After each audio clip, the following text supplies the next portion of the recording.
The United States and Britain have launched strikes from the air and sea against Houthi military targets in Yemen, in response to the movement's attacks on ships in the Red Sea. The basic principle of freedom of navigation is at stake, and the Houthi attacks have disrupted international commerce and increased shipping costs. These attacks must stop. It's a dramatic regional widening of the Israel-Hamas war in Gaza. So why are the Houthis attacking shipping? This was Houthi leader Abdul Malik al-Houthi. We are more determined to continue targeting ships linked to Israel, and we will not back down from that. And our position stems from our faith. The Americans should know what that means. The Houthis say they're showing support for the Palestinians and Hamas, the Islamist group that controls Gaza, in its war against Israel.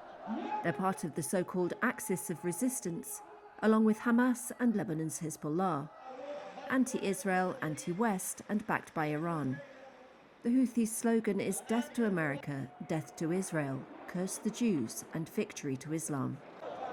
The Houthis have built ties with Iran, but it's not clear how deep they are.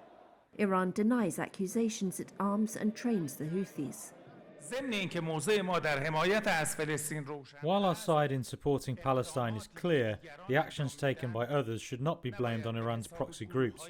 We do not have any proxy group in the area. The Houthis deny being puppets of Iran and say they're fighting a corrupt system. Yemen experts say the Houthis' agenda is in fact mainly domestic. Who are the Houthis and how did they start?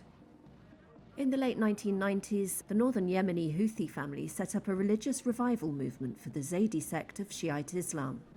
The sect once ruled Yemen, but their heartlands in the north were now poor and sidelined.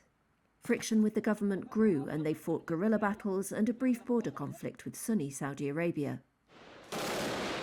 Yemen's war began in late 2014 when the Houthis seized Sana'a.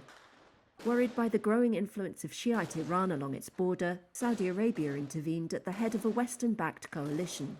The Houthis took control of much of the north and other big population centres, while the internationally recognised Yemeni government, backed by Riyadh, based itself in Aden.